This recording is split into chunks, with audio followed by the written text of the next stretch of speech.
Video footage of Donald J. Trump. Comments during the third day of the New York civil trial. The case revolves around statements of financial condition, yearly snapshots of Donald Trump's wealth that were given to banks, insurers, and others. According to Attorney General Letitia James, the statements were extremely exaggerated. For instance, his Trump Tower penthouse was claimed to be nearly 3 times its actual size. According to her, the Mar-a-Lago club in Florida was overvalued by up to $739 million. Must watch. Happened just now. Enjoy hearing your thoughts. Please leave comments.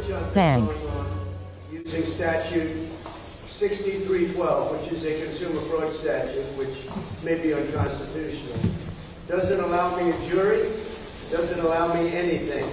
We have a prosecutor, Letitia James, who's incompetent, and what she's doing to our state, forcing companies out by the thousands, forcing people out, forcing companies out by the thousands, while crime and violent crime in particular runs rampant.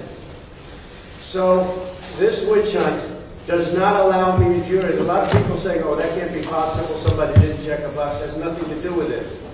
Under 6312, you are not entitled to a jury. It's the first time it's ever been used for a purpose like this. Never been used. They used it on me, the former president, the leading candidate. I'm leading Joe Biden by a lot, which is probably why this is all happening. Not probably, why, it's definitely. They're coordinating with Washington, 100%. But without that, none of these cases would be going on. They've weaponized justice in our country. This trial is a disgrace. Never happened. A thing like this has never happened before. And just simply, I put in financial statements with a disclaimer. In other words, don't even bother reading them to the banks. I borrowed money on, very under leverage, borrowed money on a building or something, many different things. I borrowed the money, I paid back the money in full, 100%. There were no defaults, there were no letters of reprimand, the banks were extremely happy, and in many cases I paid the money back early. And then I got sued years later by this horrible attorney general, this woman that ran for governor and failed. You know, she did this because she was running for governor. And then she ran and she failed. She had no polls and they forced her out. And she came back and she became attorney general again. And we got stuck with her. So she brought the case under the statute that had never been used for a thing like this before, ever, where I'm not entitled to a jury. Because if I had a jury, even though it's in New York, and I think I'd do fine with New York, but if I had a jury, we'd win this case very easily. But I don't have a jury. And you see what's happening. This is a railroading. And it's the beginning of communism in our country. This is the beginning of communism. So we're going back in, playing the game, we're doing everything right. But just so you remember, I borrow money, the statements were perfect. Not only perfect, the statements are much more conservative than my real net worth. My real net worth is much higher, not lower, much higher than the statements. So I put the statements in. They don't use the statements because it has a disclaimer clause. They do their own work. The clause tells them, do your own due diligence, do your own work. And that's where we are. And I got sued. And I hear I may be guilty of a lot for no reason. They may give a lot of money for something where there was nothing wrong. This is a witch hunt. This is just a continuation of the witch hunt that started the day I came down the escalator in Trump Tower. And it's a shame for our country. You borrow money, you pay it back, the bank loves us. They said, what did he do wrong? He didn't do anything wrong. We loaned him money, a big bank. These are big banks, by the way, represented by the biggest law firms, the most prestigious, the best law firms in the country. You borrow money, you pay it back, and you get sued by a political animal. And that's where we are. And that's the way it goes. And that's why New York State is failing, and that's why companies are leaving by the thousands. I'll see you later. Thank you. Mr. President, who should be Speaker? Who should be Speaker? Who should be Speaker, Mr. President? A lot of people have been calling me about Speaker. All I can say is we'll do whatever is best for the country and for the Republican Party. Would you take the job? People. Would you take the job? We have some great people. Would you take the job? A lot of people have asked me about it. I'm focused. You know, we're leading. I don't know you. I'm sure you don't read too much in the papers, but we're leading by like 50 points for president. You know, my focus is totally on that. If I can help them during the process, I would do it. But we have some great people in the Republican Party that could do a great job as Speaker. Well, what about Marjorie you? Taylor Greene called for you to be Speaker yesterday. Did you accept? Yeah, I think she's a wonderful woman, Marjorie, and a lot of other people are involved with that too. I'll do whatever it is to help, but my focus, my total focus is being president and, quite honestly, making America great again, because we are living in a country in decline. This is a country that's failing badly. We're not respected in the world. Interest rates are through the roof. Taxes are through the roof. Inflation is horrible. What it's done to us, it's eating us alive. Energy is now over $5. I was at $1.87. It's over $5. What's happened to our country with Afghanistan, that horrible removal, the most embarrassing moment, I think, in our country's history. So I'm running for president. I'm up by 40 and 50 points and more in some cases. But whatever I can do to help with regard to Speaker is good. By the way, I'm also leading Biden by a lot. If I wasn't, I wouldn't have trials like this. Thank you very much. How is Melania, Mr. President? Your family's going through a lot. Good question.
President Trump, did you encourage Representative Gates to move against the Speaker? No, I did not. This trial is a total witch hunt, and I should be entitled to a jury like everybody else is entitled to a jury. I have no rights to have a jury. It's ridiculous. Thank you very much. Do you Have you think the spoken to judge Speaker will- McCarthy? Do you think the judge will be fair, Mr. President?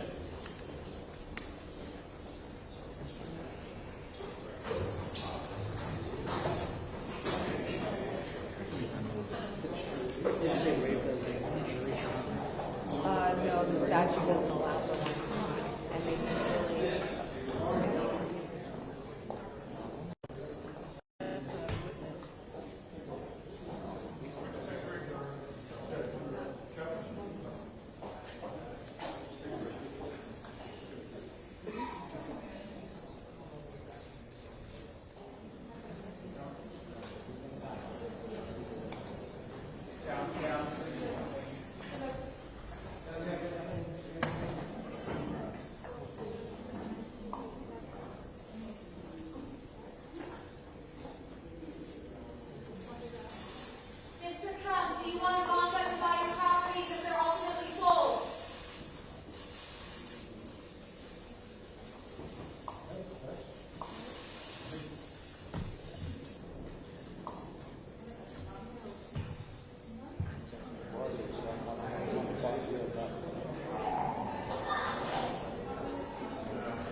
page, document after document.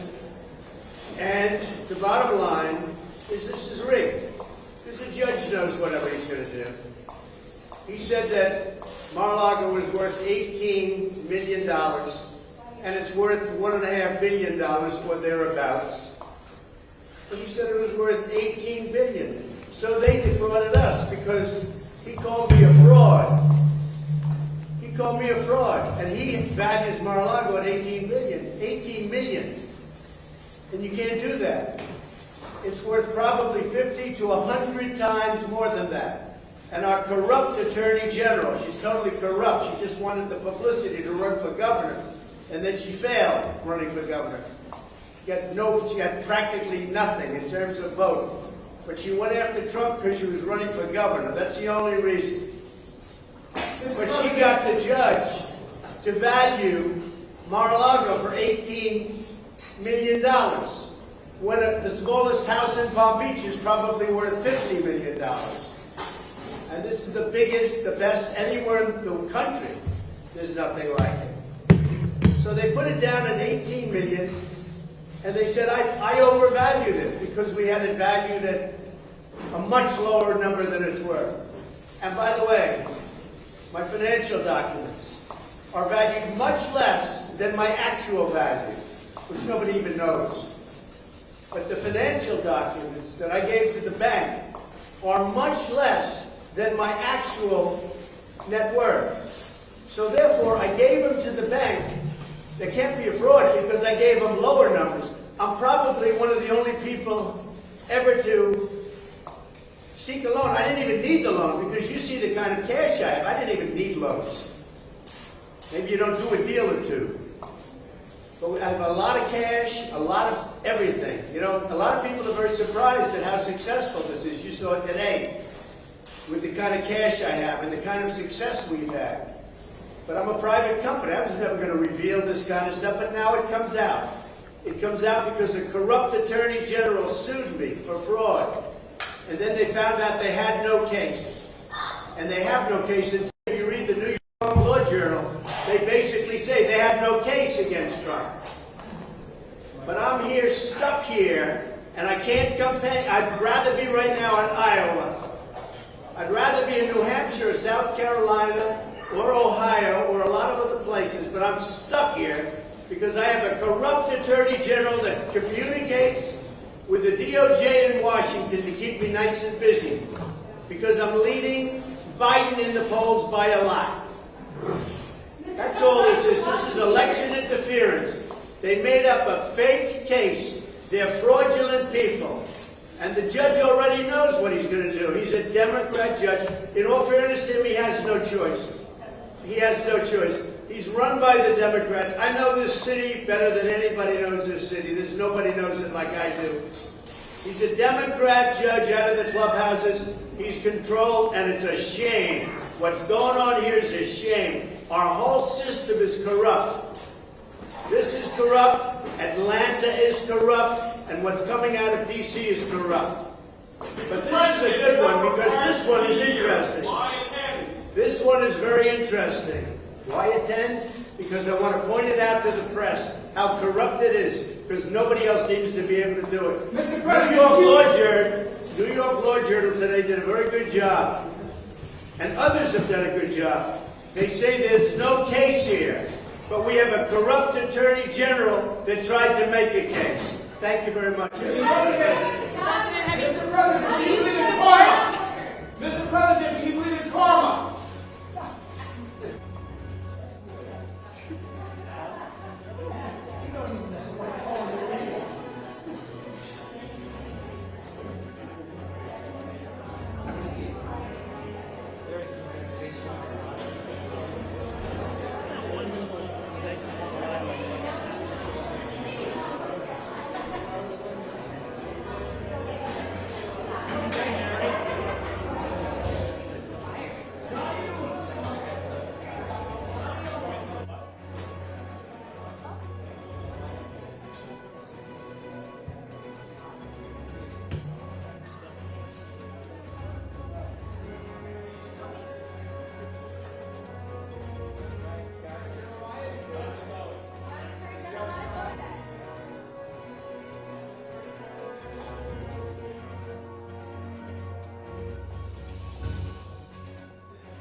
Thanks for watching. Subscribe to Happen Just Now for more content about accountability on our public officials and policies and procedures.